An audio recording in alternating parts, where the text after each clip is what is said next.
दोस्तों, आज की इस वीडियो में हम बात करेंगे एक ऐसी चौंकाने वाली रिपोर्ट की जिसने पूरे आर्थिक जगत का ध्यान अपनी ओर खींच लिया है।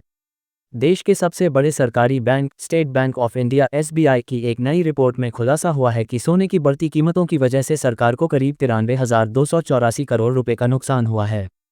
जी हाँ, आपने सही सुना, इतना बड़ा नुकसान सिर्फ गोल्ड प्राइस के बढ़ने की वजह से हुआ है।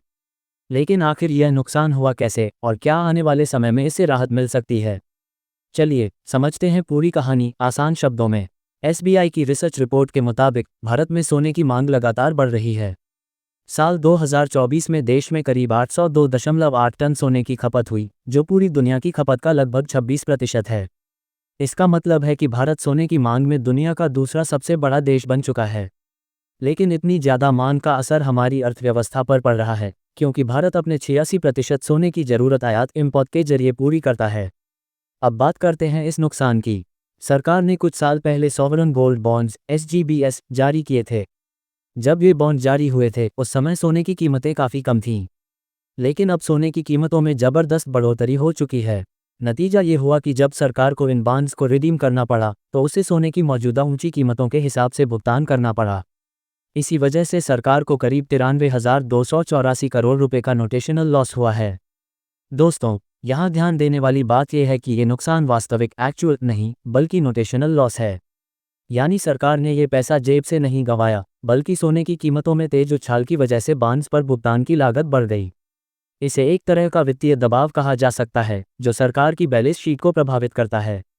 एसबीआई की रिपोर्ट में कहा गया है कि इस समस्या से निपटने के लिए सरकार को नई गोल्ड पॉलिसी लानी होगी। रिपोर्ट में सुझाव दिया गया है कि देश को अब अपने डोमेस्टिक गोल्ड माइनिंग सेक्टर को बढ़ावा देना चाहिए ताकि आयात पर निर्भरता कम हो सके।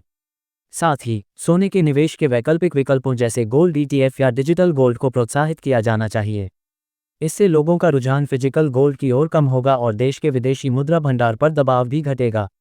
रिपोर्ट में ये भी बताया गया है कि भारतीय रिजर्व बैंक यानी आरबीआई के पास अब तक 880 टन से ज़्यादा सोने का रिजर्व है, जो 2021 की तुलना में काफ़ी अधिक है।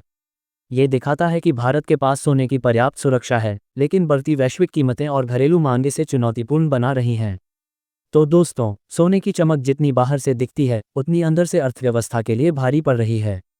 सरकार को अब एक मजबूत गोल्ड पॉलिसी बनानी होगी ताकि देश के खजाने पर दबाव कम हो और आम निवेशकों को भी नए विकल्प मिल सकें। आपका इस रिपोर्ट पर क्या विचार है? क्या भारत को सोने की जगह डिजिटल गोल्ड की तरफ बढ़ना चाहिए? अपनी राय नीचे कमेंट बॉक्स में ज़रूर बताएं।